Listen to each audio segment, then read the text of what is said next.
चलो बच्चों, तो आज हम लोग अकाउंट में सेकंड पार्ट का सेकंड चैप्टर कंटिन्यू करें, जिसका नाम है डेप्रिसिएशन। देखो, इस चैप्टर में कल हमने डेप्रिसिएशन की जो है वो इंट्रोडक्शन समझी थी। डेप्रिसिएशन काउंट करने की दो मेथड वो हमने समझी थी कि एक स्ट्रेट लाइन मेथड और दूसरा रिड्यूसिंग बैलेंस मेथड। आज उनके एक्सरसाइज के सम्स देखें तो आपकी टेक्स्ट बुक देखो, उसमें फाइनल एक्सरसाइज का क्वेश्चन नंबर 3, उसमें जो शॉर्ट सम्स दिए हुए हैं पहले वो काउंट करें। उसमें देखो, सबसे पहले क्वेश्चन में क्या दिया हुआ है कि लिखा हुआ है one machine was purchase on 148 on 1414 the opening balance of machine account is ₹28,000। Depreciation on machine is charge at 10% under straight line method. So write journal entry for depreciation on 31/3/15। बराबर। अब सम समझो यहाँ पर कि एक मशीन है जिसे खरीदा था 148 को। मशीन वो कब खरीदी थी हमने? 148 2008 14। तो सबसे पहले तो ये तो ध्यान है ना कि हमारा अकाउंटिंग ईयर शुरू होता है 1 अप्रैल को, पता है ना? 1 अप्रैल को अकाउंटिंग ईयर शुरू होता है और वो एंड कब होता है? तो 31 मार्च। हमेशा अकाउंटिंग एंट्री की शुरुआत वो 1 अप्रैल को होती है, 14। हमारा बिजनेस ईयर उसे कहते हैं। बिजनेस ईयर की स्टार्टिंग 1 अप्रैल और उसकी एंडिंग कब? तो एंडिंग होती है 31 मार्च। आप सब ये सुनते ही होंगे कि चलो अब मार्च एंडिंग आ रही है, बराबर ना? मार्च एंडिंग आ रही है कि अब जो है वो सब अकाउंट्स क्लियर करते हैं, क्योंकि 1 अप्रैल से फिर जो है वो नया अकाउंट, नया साल शुरू होगा, बराबर ना? तो साल की शुरुआत 14 से ही होती है हमेशा।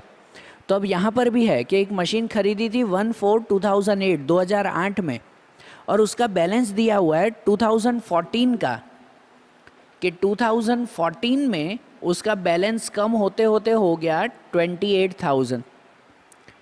2014 में उसका बैलेंस कितना हो गया? 28,000। पहले कितने में खरीदा था वो नहीं पता है, बराबर ना? 6 साल हो गए, 2008 से लेकर 2014 तक कितने साल हो गए? 6 साल ना, बराबर ना? 6 साल में उसकी वैल्यू डेप्रिसिएशन है, मतलब हर साल वैल्यू कम होती जाएगी। उसकी वैल्यू कम होते होते होते होते 28,000 हो गई, बराबर। जिस पे डेप्रिसिएशन दिया हुआ 10% स्ट्रेट लाइन मेथड से गिनते हैं। स्ट्रेट लाइन मेथड से हर सम में पहले तो ये ध्यान रखना कि मेथड कौन सी अप्लाई कर रहे हैं। स्ट्रेट लाइन मेथड के reducing balance method. Straight line method में हर साल डेप्रिसिएशन सेम होता है। जो पहले साल गिना होगा, मतलब 2008 के अकॉर्डिंग जो पहले डेप्रिसिएशन गिना होगा, वही डेप्रिसिएशन हर साल यूज़ होगा, बराबर ना?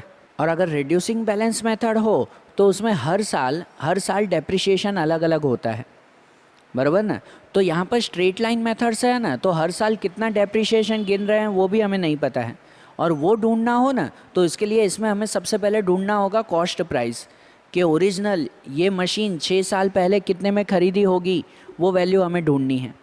6 साल बाद की वैल्यू दी गई है, उसकी वैल्यू कम होते होते 28 हो गई, लेकिन ओरिजिनल कितने में ख़रीदी थी वो नहीं पता है, क्योंकि वो जितने में ख़रीदी होगी तो उसी का ही 10% हम लोग डेप्रिसिएशन गिनेंगे ना, बराबर ना? स्ट्रेट लाइन मेथड में पहली जो अमाउंट होती है उसके 10% गिनते हैं, फिर उसके बाद हर साल वही डेप्रिसिएशन। स्ट्रेट लाइन उसे ही कहते हैं। जबकि रिड्यूसिंग बैलेंस मेथड में हर साल अलग अलग होता है। अगर ये रिड्यूसिंग बैलेंस मेथड में दिया होता तो हमें ओरिजिनल वैल्यू 6 साल पहले की वैल्यू ढूंढने की ज़रूर नहीं पड़ती। उसमें क्या करते कि रिड्यूसिंग मेथड में रिड्यूस होते होते अब इतना बचा ना, तो इसके ही 10% गिन लेते, वो डेप्रिसिएशन, बराबर ना? तो यहाँ पर अगर हमें डेप्रिसिएशन गिनना है तो उसके लिए क्या करना होगा? पहले कॉस्ट प्राइस ढूंढनी होगी, और कॉस्ट प्राइस ढूंढनी हो ना तो कॉस्ट प्राइस ढूंढने के लिए सपोज वाली मेथड करते हैं। सपोज करके जो है वो कॉस्ट प्राइस फिर फाइंड करते हैं। कैसे फाइंड करते हैं समझना, कि देखो मशीन हमने कब खरीदी थी? 2008 में। 2008 में खरीदी थी, कितने में खरीदी थी नहीं पता है, बराबर। तो उसके लिए सबसे पहले लिखेंगे कि सपोज कॉस्ट प्राइस या कॉस्ट वैल्यू, तो कॉस्ट वैल्यू कब? 1/4/2008 में, कि सपोज उसकी कॉस्ट वैल्यू जो है वो 100 रुपीज़ है। कितने में ख़रीदी थी वो तो पता नहीं है, तो सपोज उसकी कॉस्ट वैल्यू 100 रुपीज़ है, बराबर। तो अगर 100 रुपीज़ है तो उस पर माइनस डेप्रिसिएशन अगर गिने तो डेप्रिसिएशन कितने परसेंटेज गिना जाता है? 10%। लिखा हुआ है ना कि डेप्रिसिएशन 10% गिनना है।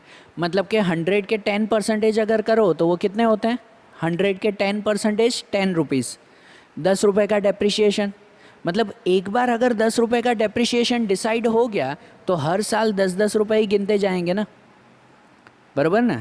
और यहाँ जो आपको वैल्यू दी गई है, ये वैल्यू जो ओरिजिनल वैल्यू दी गई है, ये कितने साल बाद की वैल्यू दी गई है? तो वो वैल्यू 6 ईयर्स के गैप की है। कितने गैप की है? 6 ईयर, 6 साल बाद की ये वैल्यू दी गई है ना। मतलब अगर उसमें सपोज डेप्रिसिएशन होगा तो हर साल 10-10 रुपये होगा। तो हर साल अगर 10-10 रुपये, तो 6 साल का अगर साथ में लिख दें तो 6 साल का कितना डेप्रिसिएशन कट हो गया? तो वो हो गया 60 रुपीज़, बराबर ना। 6 साल का डेप्रिसिएशन कितना हो जाएगा? 60 रुपीज़ हो जाएगा। तो यहाँ पे 10 रुपये न लिख कर डेप्रिसिएशन 10% अगर 6 ईयर्स का साथ में गिन लें तो वो 6 ईयर का डेप्रिसिएशन कितना हो जाएगा? 60 रुपीज़। तो 60 रुपीज़ डेप्रिसिएशन हो गया तो अब वैल्यू कितनी बची? 40 रुपीज़ बची। ये कहलाती है book value. Book value on 1/4/14, 2008 के बाद 6 ईयर्स, तो 6 साल बाद 2014 में अब मशीन की वैल्यू 40 रुपये जाके बची, बराबर ना। अब ये 40 रुपये वैल्यू बची ना, तो अब इसके साथ कंपेयर करेंगे। अब ओरिजिनल वैल्यू ढूंढेंगे। तो वो ओरिजिनल वैल्यू ऐसे ढूंढेंगे कि यहाँ लिखेंगे कि when book value is 40, when book value is 40 then cost value is 100। कि जब बुक वैल्यू 40 रुपीज़ थी तो कॉस्ट वैल्यू 100 थी। 6 साल पहले 100 थी ना। तो उसकी कंपैरिजन में ओरिजिनल बुक वैल्यू कितनी दी गई है? तो ओरिजिनल बुक वैल्यू 28,000 दी गई है 6 साल बाद की। तो जब ओरिजिनल बुक वैल्यू 28,000 है तो ओरिजिनल कॉस्ट वैल्यू कितनी? ये हाउ मच वाली मेथड हर स्टैंडर्ड में करते आते हैं हम लोग, बराबर ना। कि जब बुक वैल्यू 40 रुपीज़ है, ये सपोज वाली, तब ओरिजिनल कॉस्ट वैल्यू 6 साल पहले 100 थी। तो जब ओरिजिनल बुक वैल्यू 28,000 है तो उसकी कॉस्ट वैल्यू कितनी होगी? ये फाइंड करेंगे ना। समझ आ रही है बात? हमेशा जो सपोज किया है वो ढूंढना है और उसकी कंपैरिजन उससे करेंगे जो ओरिजिनल दिया हुआ है। ओरिजिनल 6 साल बाद की वैल्यू दी गई है तो हमने भी इसमें कम करके सपोज में 6 साल बाद तक लेके गए। अब इसको उसके साथ कंपेयर करेंगे तो कंपैरिजन ऐसे हो जाएगी कि इन दोनों का मल्टीप्लाई और इससे डिवाइड। ऐसे करते हैं ना हमेशा। मतलब यहाँ हो जाएगा कि 28,000 मल्टीप्लाई 100 अपॉन 40। तो 28,000 मल्टीप्लाई 100 अपॉन 40 करो। अगर कट करें ना तो देखो ये 0 0 कट, 4 से इसको कट कर सकते हैं, 4 7 जा और पीछे 3 0, 1 0 ये लग जाएगा। मतलब 70,000 रुपीज़ कॉस्ट वैल्यू कितनी हो जाएगी हमारी? 70,000। मतलब जो 2008 में हमने मशीन खरीदी होगी ना, वो 2008 में कितने की मशीन खरीदी होगी? 70,000 की खरीदी होगी, बराबर। ये कॉस्ट वैल्यू मिल गई। अब उसके ऊपर से डेप्रिसिएशन फाइंड होता है। कॉस्ट वैल्यू मिल जाए ना, अब डेप्रिसिएशन फाइंड करते हैं कि अब जो डेप्रिसिएशन कॉस्ट वैल्यू के 10% होते हैं तो यहाँ कॉस्ट वैल्यू कितनी हो गई? 70,000। तो 70,000 के 10%, तो डेप्रिसिएशन हो जाएगा 70,000 मल्टीप्लाई 10% मीन्स 10 अपॉन 100, बराबर ना। तो 10 अपॉन 100 करें मतलब कितना हो जाएगा? 7,000 रुपीज़। डेप्रिसिएशन कितना हो जाएगा? 7,000। मतलब उस मशीन पे हर साल 7,000 का डेप्रिसिएशन कट हो रहा है, बराबर ना। हर साल 7,000 रुपीज़ उस पर डेप्रिसिएशन लगेगा। अरे ना बात समझ में?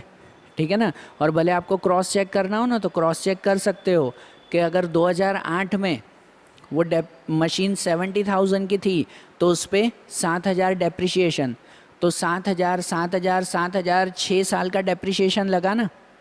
मतलब 7 6 जा अगर करो तो 7 6 जा होता है 42,000। 42,000 उस पर डेप्रिसिएशन लग गया, बराबर। मतलब ओरिजिनल वैल्यू जो 70,000 की थी उस पर 6 साल का 42,000 डेप्रिसिएशन कट हो गया तो फिर अब उसकी जाके वैल्यू बची 6 साल बाद 28,000। 70,000 में से 42,000 कट कर दो, कितना बचेगा? 28,000 बचेगा, बराबर ना। तो मतलब आ गई ना वो वैल्यू 28,000। तो हर साल का 7,000 का डेप्रिसिएशन वो करेक्ट है, ठीक है। और हमें जो इसके बाद ये बताना है ना कि डेप्रिसिएशन तो गिन लिया कि हर साल 7,000 यूज़ होगा, लेकिन उसके बाद बतानी है right journal entry of depreciation for 31,315। 31,315 की डेप्रिसिएशन। अब ये एक चीज़ ध्यान रखो कि साल शुरू 1/4 को होता है, ख़त्म कब होता है? तो ख़त्म होता है 31/3 को। मैंने बताया ना 1/4 1 अप्रैल से शुरू होता है और 31/3 मार्च में ख़त्म होता है। और जब डेप्रिसिएशन की एंट्री करते हैं ना तो हर साल सेम एंट्री आती है डेप्रिसिएशन की, लेकिन हर साल के एंड में वो डेप्रिसिएशन की एंट्री करते हैं। डेप्रिसिएशन की एंट्री हमेशा 31/3 को होती है, बराबर। मतलब ये साल समझो शुरू हो रहा है 1/4/14 को, तो वो साल ख़त्म कब होगा? 31/3/15 को, बराबर ना। 31/3/15 को ख़त्म होगा, तो उस दिन जो है वो हम लोग डेप्रिसिएशन की एंट्री करेंगे, ठीक है। तो अब यहाँ पर जर्नल एंट्रीज करें तो वो जर्नल एंट्री का आप फॉर्मेट बनाते हो ना, जैसे, बराबर ना। जर्नल एंट्री का फॉर्मेट बनता है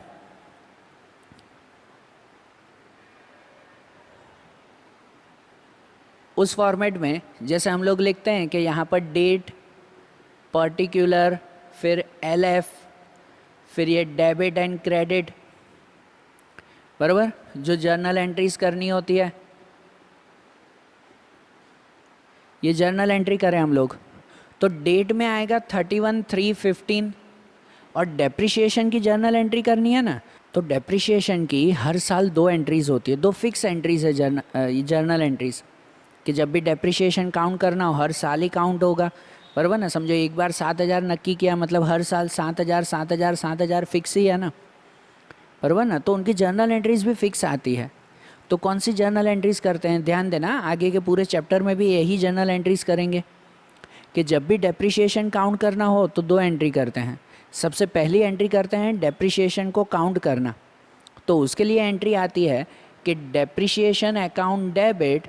डेप्रिसिएशन हमारा एक्सपेंस है, इसलिए उसे डेबिट में लिखा जाता है ना। एक्सपेंस या लॉस है एक तरह का, तो इसलिए उसे डेबिट में लिखा जाता है कि depreciation account debit to machine account. भाई डेप्रिसिएशन किसके ऊपर गिना? तो मशीन के ऊपर गिना, बराबर। Depreciation account debit to machine account. कितना डेप्रिसिएशन गिना? तो 7,000। 7,000 का डेप्रिसिएशन ना, तो ये आ जाएगी पहली एंट्री, बराबर। और उसके बाद दूसरी एंट्री करेंगे हम लोग उसी डेट को 31/3/15। वही साल के एंड में 2 एंट्रीज होती है कि जो ये डेप्रिसिएशन काउंट किया ना, उस डेप्रिसिएशन को हमारे प्रॉफिट एंड लॉस अकाउंट में ट्रांसफ़र कर देते हैं।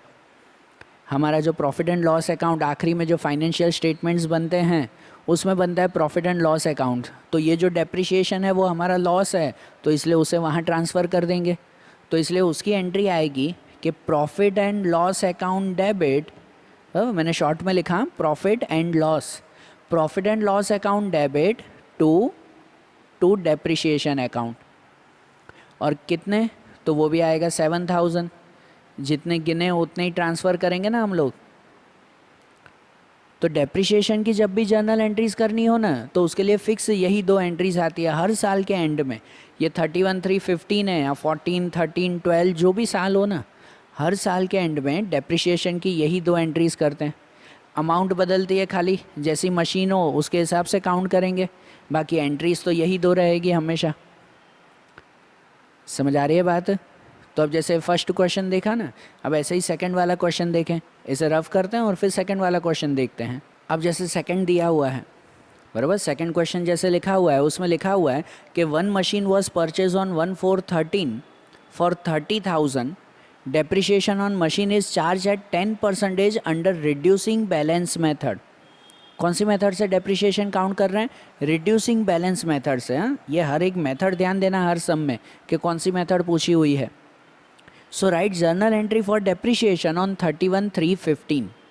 अब इसमें आपको ओरिजिनल कॉस्ट प्राइस दी गई है कि मशीन 2013 में ख़रीदी थी 30,000 की, बराबर। ओरिजिनल कॉस्ट प्राइस हो ना तो फिर सब मिल जाएगा, तो फिर सब ढूंढ लेते हैं। कॉस्ट प्राइस ना हो तो पहले सपोज करके ढूंढना पड़ता है, बराबर। यहाँ तो दी हुई है कॉस्ट प्राइस, तो फिर सभी फाइंड कर लेंगे।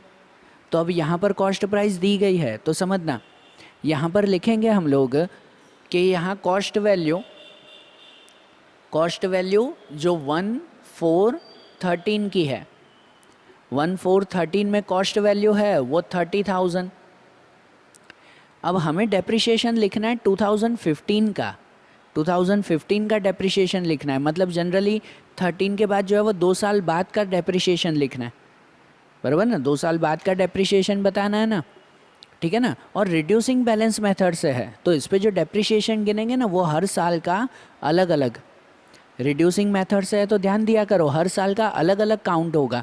मतलब समझो कॉस्ट वैल्यू 1413 को 30,000 है, तो उस पर माइनस डेप्रिसिएशन करेंगे जो 10% डेप्रिसिएशन है, और वहाँ डेट लिखेंगे डेप्रिसिएशन की जो आएगी 31/3/14। कौन सी डेट आएगी? 31/3/14, क्योंकि साल शुरू होता है 1413, तो उसका साल ख़त्म कब होगा? 31/3/14 को, बराबर ना। इस तारीख को ख़त्म होगा 31/3/14, तो उस तारीख को डेप्रिसिएशन कितना होगा हमारा?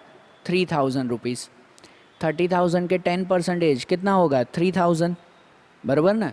तो ये 3,000 की एंट्री आएगी, यहाँ पर बचेंगे फिर 27,000। ये 27 होगी हमारी book value. Book value on 1/4/14, नए साल की वैल्यू ना। साल के आखिरी दिन पे हम लोग डेप्रिसिएशन गिन लेते हैं, मतलब उसके बाद जो दूसरे दिन से नया साल शुरू होगा तब उस वक्त नई वैल्यू होगी ना मशीन की। कि जैसे देखो 1/4/13, मतलब जहाँ से बिजनेस ईयर शुरू होता है 1 अप्रैल को, 1 अप्रैल 2013 में 30,000 की मशीन थी। एक साल पूरा यूज़ किया तो 3,000 यूज़ हुए, उसमें 10% के हिसाब से 3,000 यूज़ हुए। तो इस साल के एंड में 31/3/14 को 3,000 कट किए, तो अब उसका नया साल कब शुरू होगा? तो उसके दूसरे दिन, ये 31/3 मार्च एंडिंग है, तो मार्च एंडिंग के दूसरे ही दिन 1 अप्रैल आएगी ना। तो इसका दूसरा दिन 1 अप्रैल 1/4/14, तो अब 1/4/14 को वैल्यू बचेगी 27,000, बराबर ना। अब 27,000 वैल्यू बची, अब इस पे फिर डेप्रिसिएशन गिनेंगे एक साल का। अब इस पे फिर से डेप्रिसिएशन गिना जाएगा, माइनस डेप्रिसिएशन 10%, वो डेप्रिसिएशन अब होगा 31/3/15 का, बराबर ना। 31/3/15 ना, क्योंकि 14 से जो साल शुरू हो रहा है 1/4/14, वो ख़त्म कब होगा? 31/3/15 को। तो 31/3/15 को ये साल ख़त्म होगा, उसकी वैल्यू लिखेंगे कि अब इसके 10% वो होंगे 2,700 रुपीज़, बराबर ना। ये रिड्यूसिंग बैलेंस मेथड है। तो रिड्यूसिंग बैलेंस मेथड में हर साल, पहले साल 30,000 था तो उसके 10% निकाले 3,000। अब दूसरे साल 27,000 बचा तो इसके 10% निकालेंगे 2,700, बराबर ना। रिड्यूसिंग बैलेंस मेथड में हर साल वैल्यू अलग होती जाती है। अगर स्ट्रेट लाइन मेथड होती तो एक बार 3,000 फिक्स किया तो हर साल 3,000 ही काउंट करते जाते। ये रिड्यूसिंग बैलेंस मेथड है, इसलिए हर साल चेंज होगा। मतलब अब यहाँ पर वैल्यू बचेगी हमारी 24,300, ये वैल्यू बचेगी ना। ये वैल्यू अब बुक वैल्यू कहलाएगी ऑन 1/4/15, 2015 की ये वैल्यू कहलाएगी, ठीक है। तो अब जो इस क्वेश्चन में पूछा हुआ था ना कि हमें जर्नल एंट्री लिखनी है, तो वो जर्नल एंट्री लिखनी है 2015 की। तो 2015 में जो है वो डेप्रिसिएशन कितना गिना हमने? 2,700 रुपये गिना ना। तो इसका मतलब जर्नल एंट्री किसकी लिखनी होगी? इस 2,700 की लिखनी होगी। आ रही बात समझ में? इस 2,700 की जर्नल एंट्री लिखेंगे।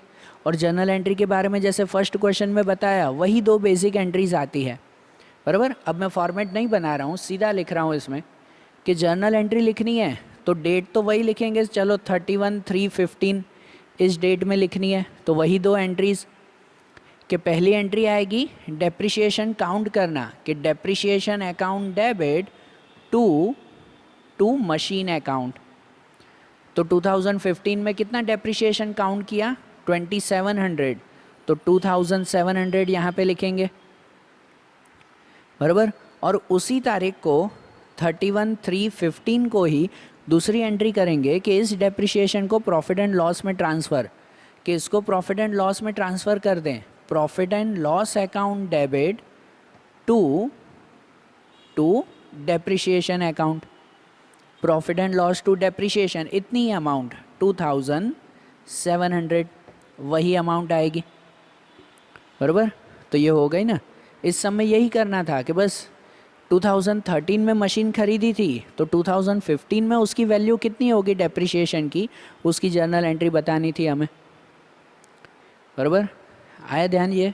अब जैसे थर्ड वाला क्वेश्चन दिया हुआ है, तो थर्ड क्वेश्चन में ऐसे लिखा हुआ है कि on 1/4/14 book value of machine was 34,000, depreciation is calculated at 20% under reducing balance method, this machine was sold at 35% profit on book value on 39/14. From this information write journal entry for the sale of machine. अब यहाँ पे हमें machine के cell की entry बतानी है। ये normal depreciation की एंट्री लिखी ना, अब मशीन को सेल करना हो तो क्या एंट्री करते हैं वो बतानी है। लेकिन सेल कितने में किया उसके लिए पहले थोड़ी काउंटिंग तो करनी पड़ेगी ना। हर सम में ध्यान देना, कोई भी जर्नल एंट्री लिखनी हो तो पहले काउंटिंग तो करनी ही पड़ेगी। यहाँ पर भी हमें काउंटिंग बतानी है, बराबर ना। तो यहाँ पर देखो दिया हुआ है कि एक मशीन की बुक वैल्यू है 1/4/14 को 34,000। यहाँ पर बुक वैल्यू दी गई है, बुक वैल्यू ऑन 1/4/14 जो दी गई है 34,000। मतलब ये मशीन 2 साल 4 साल 6 साल पहले, पता नहीं कब, जब भी पहले ख़रीदी होगी तो कितने में ख़रीदी होगी वो भी कुछ मेंशन नहीं है, और ज़रूर भी नहीं है ना, क्योंकि इसमें डेप्रिसिएशन दिया हुआ है रिड्यूसिंग बैलेंस मेथड से काउंट होता है। रिड्यूसिंग बैलेंस मेथड मतलब हर साल वैल्यू अलग अलग होती जाती है, जो वैल्यू दी गई है तो उसी का ही परसेंटेज हम लोग गिनेंगे। स्ट्रेट लाइन मेथड हो ना तो ओरिजिनल कॉस्ट वैल्यू ढूंढनी पड़ती है कि जितनी कॉस्ट वैल्यू होगी उसके हम लोग जो है वो परसेंटेज निकालेंगे, तो हर साल स्ट्रेट लाइन मेथड में वही यूज़ होंगे डेप्रिसिएशन। लेकिन रिड्यूसिंग बैलेंस मेथड में हर साल चेंज होता रहता है, तो अभी जितनी बुक वैल्यू है उसी के डेप्रिसिएशन गिनेंगे। तो ये ओरिजिनल जब भी खरीदी हो 2 5 6 साल पहले, उसका जो है वो कोई ज़रूर नहीं है हमें, बराबर ना।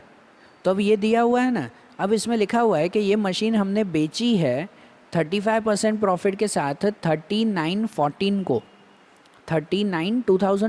को बेची, बराबर। तो वो अगर हमने 39 को बेची है तो देखो साल शुरू कब होता है 1/4, और ये बेची कब 39, तो 1/4 से लेकर 39 तक 9 मंथ तक, तो वो कितने हुए, ये हुए 6 महीने। 1/4 से शुरू हो रहा है, 1/4 मतलब अप्रैल मंथ, अप्रैल की फर्स्ट डेट से, तो अप्रैल का पूरा मंथ, अप्रैल मई जून जुलाई अगस्त और सितंबर। 39 दिया हुआ है मतलब सितंबर की लास्ट डेट, सितंबर भी पूरा मंथ हो गया होगा, बराबर ना, ऐसे इसमें दिया हुआ है ना। तो इसका मतलब 6 महीने हमने पहले मशीन यूज़ की, उसके बाद उसको बेच दिया। तो अगर 6 महीने यूज़ की है तो उसके ऊपर 6 महीने का पहले डेप्रिसिएशन कट तो करना पड़ेगा ना, फिर उसको बेचेंगे हम लोग, बराबर ना, फिर बेचेंगे, पहले कट तो करना पड़ेगा ना। तो यहाँ पर हम लोग माइनस डेप्रिसिएशन करेंगे, डेप्रिसिएशन 20% गिनना है इसका, लेकिन 6 मंथ का। तो 6 मंथ का डेप्रिसिएशन हम लोग कैसे गिनेंगे, तो देखो ऐसे गिनते हैं कि 34,000 है, उसके 20%, तो 20% वो आप कैलकुलेटर में करते हो ना 20%, बराबर। या तो फिर ऐसे लिखते हो 20%, नहीं तो 20/100, वही हुआ ना।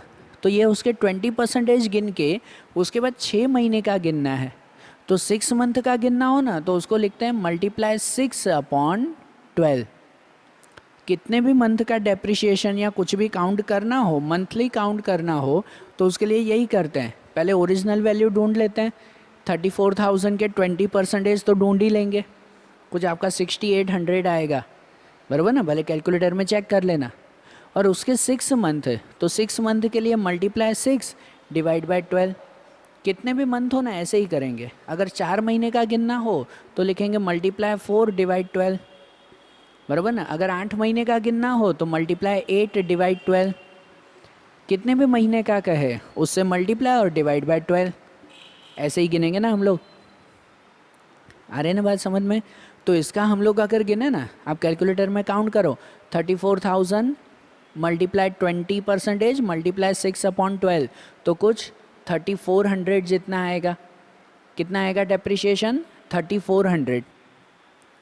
मतलब इसमें से अगर इतना डेप्रिसिएशन हम लोग कट करें ना, तो डेप्रिसिएशन कट करके यहाँ मिलेगा 30,600। ये 30,600 वो बुक वैल्यू होगी ऑन 39/14 को। 39/14 ना, 6 महीने बाद ना, बराबर ना, 6 महीने का डेप्रिसिएशन गिना, उसके बाद इतनी बुक वैल्यू आई। अब इस वैल्यू पे 35% प्रॉफिट चढ़ा के हमने बेच दिया, बराबर। ये जो वैल्यू मिली ना, इस पे 35% प्रॉफिट चढ़ा के बेचा है। मतलब इस पे अब करेंगे प्लस प्रॉफिट कितना? 35%। मतलब 30,600 के 35%।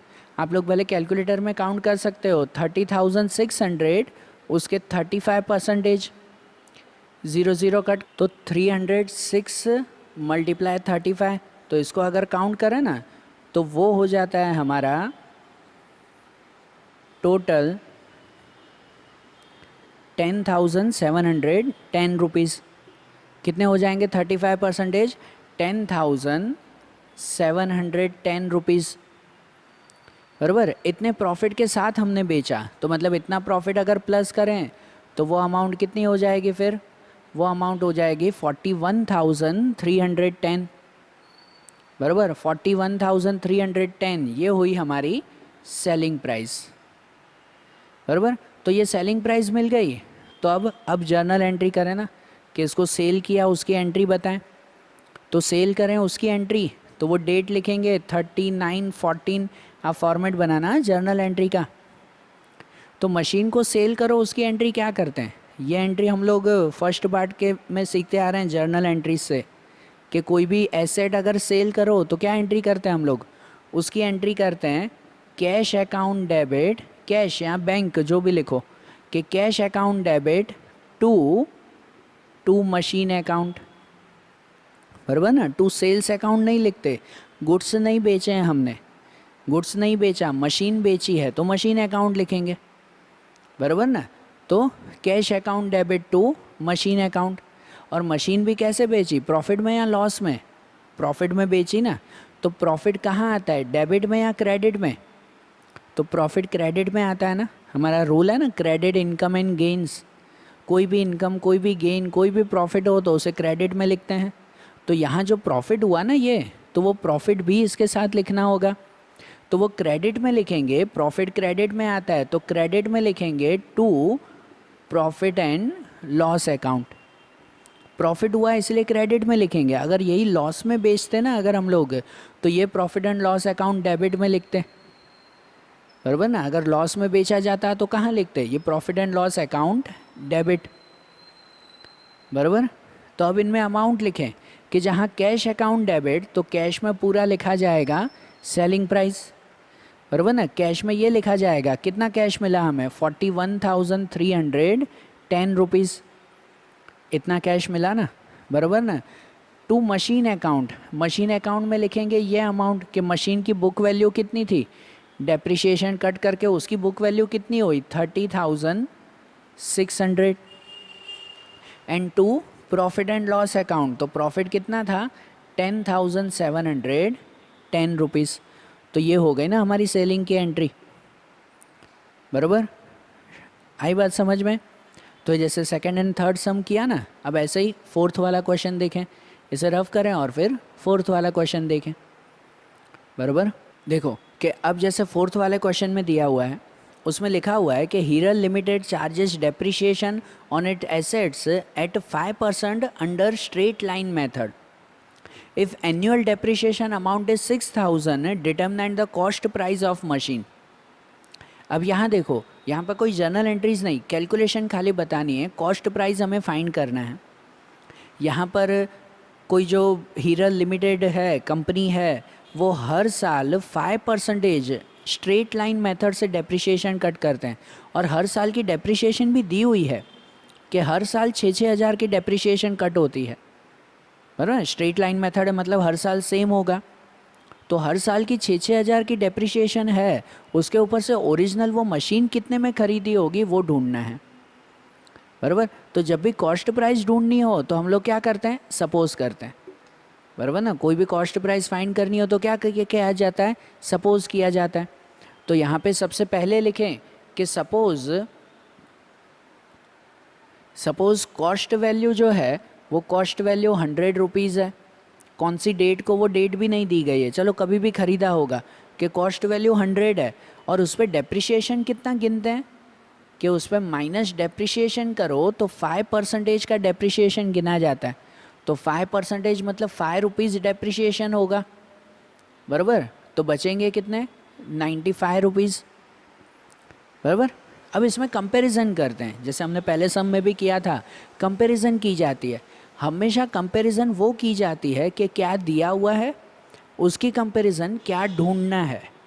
तो आपको दिया क्या हुआ है यहाँ पर, यहाँ दिया हुआ है आपको डेप्रिसिएशन, कि हर साल 6-6 हज़ार का डेप्रिसिएशन काउंट होता है। तो यहाँ पर इसके हिसाब से देखो तो हर साल का डेप्रिसिएशन कितना हुआ, 5 रुपये हुआ, बराबर ना। इसकी कंपैरिजन में देखो तो हर साल का डेप्रिसिएशन कितना, 5 रुपये का हुआ ना, बराबर ना। तो इसका मतलब कंपैरिजन इस डेप्रिसिएशन से करेंगे, कि यहाँ पे ऐसे लिखेंगे कि जब डेप्रिसिएशन 5 रुपये था तब कॉस्ट वैल्यू वो 100 रुपीज़ थी। जब डेप्रिसिएशन 5 रुपये तो कॉस्ट वैल्यू 100 रुपीज़। तो जब डेप्रिसिएशन 6,000 का है जो दिया हुआ है तो कॉस्ट वैल्यू कितनी, बराबर। हमेशा कंपैरिजन उससे करते हैं कि जो दिया हुआ है और जो ढूंढना है। दिया हुआ डेप्रिसिएशन है और ढूंढना कॉस्ट वैल्यू है। तो यहाँ पर भी ये डेप्रिसिएशन और उसके सामने कॉस्ट वैल्यू, उनकी कंपेयर करेंगे, बराबर ना। तो इससे कॉस्ट वैल्यू मिल जाएगी। कॉस्ट वैल्यू कैसे ढूंढेंगे, इन दोनों का मल्टीप्लाई और इससे डिवाइड।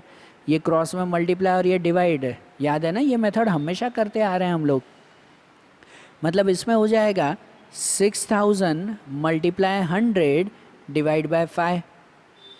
तो 6000 मल्टीप्लाई 100 डिवाइड 5 करो तो ये हो जाएगा, यहाँ 6 से अगर इसको कट करें तो ये कितना हो जाएगा, 1200। और 1200 मल्टीप्लाई 100 मतलब हो जाएगा 1,20,000। कितना हो जाएगा, 1,20,000। मतलब कॉस्ट वैल्यू कितनी हुई उसकी, 1,20,000। भाई जो मशीन खरीदी थी वो मशीन कितने में खरीदी, 1,20,000 में खरीदी, बराबर। ये मिल गई ना कॉस्ट वैल्यू हमें। आ रहा है ना ध्यान, सिंपल था ना, बस इसमें कॉस्ट वैल्यू ही ढूंढनी थी। और ऐसे ही क्वेश्चन 5 भी दिया हुआ है कि देखो क्वेश्चन 5 में क्या लिखा हुआ है, उसमें लिखा हुआ है कि Sarvesh limited has purchase a machine on 1/4/13 by charging depreciation at 10% under reducing balance method. 3,240 is recorded as depreciation on 31/3/15. Determine the cost price of machine. तो इसमें भी मशीन की कॉस्ट प्राइस ही ढूंढनी है, लेकिन इसमें दो चीज़ें दी गई है कि एक तो डेप्रिसिएशन रिड्यूसिंग मेथड से काउंट होता है, और ये मशीन खरीदी थी 1/4/13 को, वही कॉस्ट प्राइस ढूंढनी है कितने में खरीदी थी, 1/4/13 को खरीदी थी। और 2 साल बाद का डेप्रिसिएशन इसमें दिया हुआ है 3,240। तो कंपैरिजन इसके साथ करेंगे ना हम लोग। तो इसको लिखेंगे कैसे, कॉस्ट प्राइस ढूंढनी है, मतलब लिखेंगे इसे भी सपोज मेथड से ही, कि सपोज कॉस्ट वैल्यू ऑन 1/4/13। अब इसमें डेट भी लिखेंगे ना, क्योंकि रिड्यूसिंग मेथड है। रिड्यूसिंग मेथड में हर साल डेप्रिसिएशन अलग अलग काउंट होता है, तो इसलिए उसमें डेट बहुत इंपॉर्टेंट है, बराबर ना, कि हर साल कितना डेप्रिसिएशन काउंट होगा, क्योंकि जिस डेट का दिया हुआ है उसी के ही साथ फिर कंपेयर करेंगे ना हम लोग। कि सपोज कॉस्ट वैल्यू ऑन 1/4/13 वो 100 रुपीज़ है, कि 100 रुपये हुई, तो उसका डेप्रिसिएशन लगेगा। डेप्रिसिएशन इस पर हमें यूज़ करना है, कितने परसेंटेज है, 10%। कि इस पर 10% अगर डेप्रिसिएशन रखो तो डेप्रिसिएशन इसका साल ख़त्म होगा 31/3/14 को। डेप्रिसिएशन कब काउंट होगा, 31/3/14, तब इसका साल ख़त्म हो रहा है ना, बराबर ना। तो 31/3/14 को इसका डेप्रिसिएशन आएगा कितना, 10 रुपीज़। 100 के 10 रुपये मतलब 10 रुपीज़ ना, बचा कितना, 90 रुपीज़, बराबर। ये 90 रुपीज़ वो बुक वैल्यू कहलाएगी ऑन 1/4/14, नया साल इसके दूसरे दिन शुरू होगा ना, कि 1/4/14 को उसकी वैल्यू 90 रुपीज़ हो गई। अब इस पर भी फिर डेप्रिसिएशन गिने कि अब इस पर दूसरे साल का डेप्रिसिएशन गिने 10%, और ये साल ख़त्म होगा, ये साल ख़त्म होगा 31/3/15 को, 31/3/15 को, तब उसकी डेप्रिसिएशन आएगी इसके 10%, 9 रुपीज़, बराबर ना। अब 90 के 10% लिखेंगे ना तो वो 9 रुपीज़ आएगी, मतलब वैल्यू यहाँ पे बचेगी कितनी, 81 रुपीज़। ठीक है, ये 81 रुपीज़ वो बुक वैल्यू कहलाएगी ऑन 1/4/15, इसके दूसरे दिन पे ये बुक वैल्यू। तो ये 2 साल का डेप्रिसिएशन गिना ना। अब ओरिजिनल कॉस्ट वैल्यू ऐसे ढूंढेंगे कि आपको दिया कौन से साल का डेप्रिसिएशन है, जो 3240 दिया हुआ है वो कौन से साल का है, 31/3/15 का। तो 31/3/15 का डेप्रिसिएशन कितना हुआ, 9 रुपये, बराबर। इसमें काउंट करते गए सपोज मेथड में, तो उस डेट पे डेप्रिसिएशन कितना आया, 9 रुपये हुआ। तो इसके साथ अब कंपैरिजन करेंगे कि 9 रुपये, और ढूंढना क्या है, ओरिजिनल कॉस्ट वैल्यू जो ढूंढनी है उसके साथ कंपेयर ना। तो अब इसमें ऐसा लिखेंगे कि जब डेप्रिसिएशन 9 रुपये था, 9 रुपये कब, तो 31/3/15, वो इस काउंटिंग में आ गया ना, कि जब डेप्रिसिएशन 9 रुपये था तो कॉस्ट वैल्यू 100 रुपीज़ थी। जब डेप्रिसिएशन 9 रुपीज़ का तो कॉस्ट वैल्यू 100 रुपीज़ की। तो जब डेप्रिसिएशन ओरिजिनल दिया हुआ है 3240 का, तो कॉस्ट वैल्यू कितनी होगी, ये कंपैरिजन हो गई ना, बराबर ना। तो अब कंपैरिजन के लिए अब इनका मल्टीप्लाई, इन दोनों का मल्टीप्लाई इससे डिवाइड, मतलब 3240 मल्टीप्लाई 100/9, मतलब इसको अगर आप 9 से कट करो ना, तो इसको 9 से कट करो कितना होगा, 9 3 ज़ा 27, बराबर। 9 3 ज़ा 27, बचेगा 54, तो 9 6 ज़ा 54, बराबर। पीछे आएंगे ये 3 0, तो अमाउंट हो जाएगी 36,000।